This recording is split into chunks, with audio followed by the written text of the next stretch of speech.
Okay, so we're gonna start our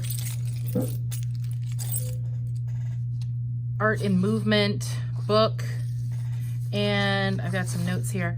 Art and motion. We're gonna do 3 pages. We're gonna have a black page that's going to have actual movement. We're going to have 2 other white pages that have an example of optical movement or an optical illusion that is the illusion of movement. It kind of plays tricks for your brain. And then we're going to do another page that has the concept of rhythm and movement, which is kind of like a drum beat for your eyes. It keeps you moving through the picture.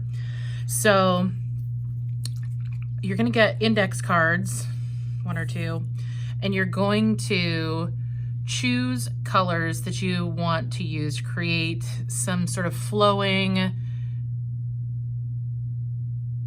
motion with your brush. So I'm going to go with cool colors. You could do warm colors. It just depends on what you want to do.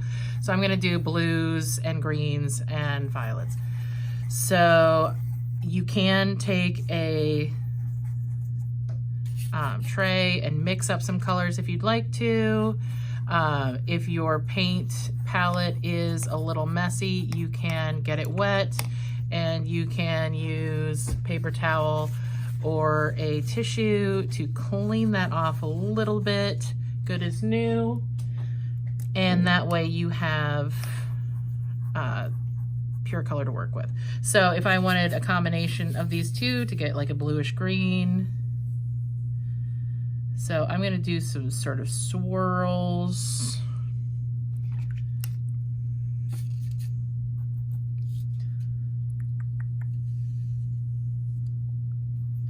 So for your art and motion booklet, you're going to have a repeated theme throughout. So that could be a shape, that could be a color,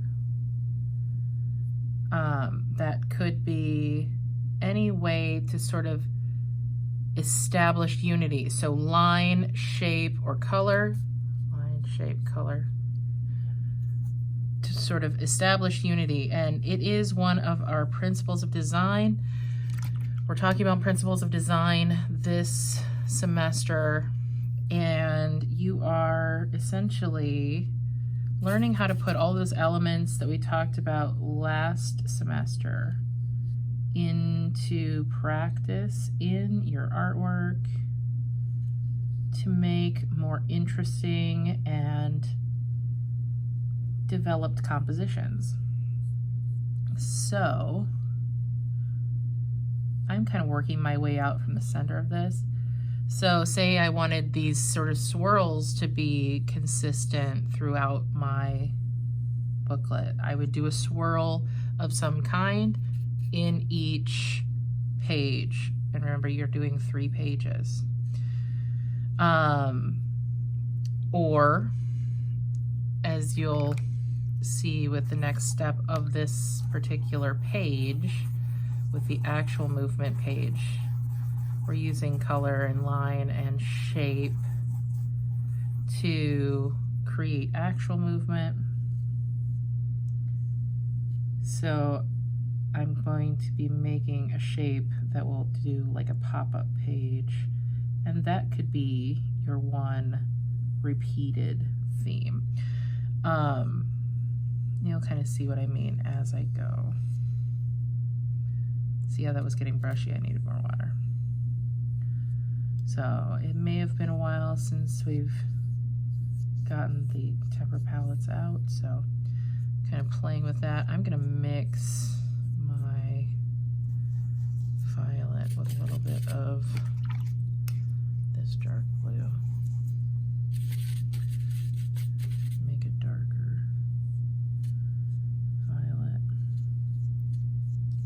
And once you have your sort of movement-based index card done, you're going to set it to the side.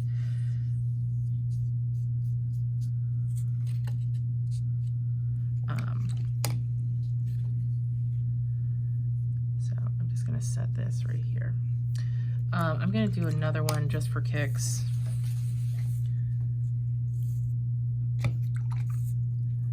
using red, yellow, and orange. I go on a diagonal. Diagonal is a really good way to make motion.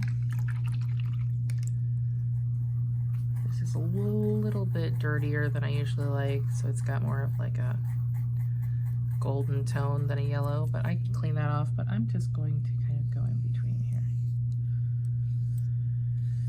I'm going to be blending it anyway. So I'm not too worried about it being pure and perfect. I'm washing off my brush in between so it doesn't get everything else whacked out though.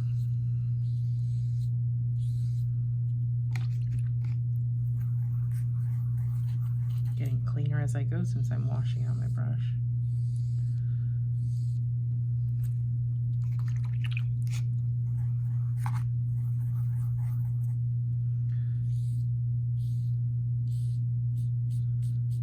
So I'm just filling in this space.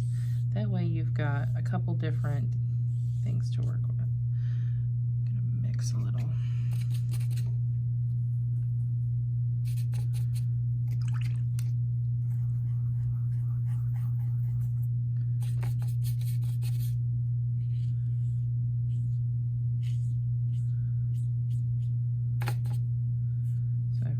Cool colors and then my sort of fiery tones. And this one has more of a diagonal composition. This one's got the swirly composition, and I'll show you how to use those in the next step.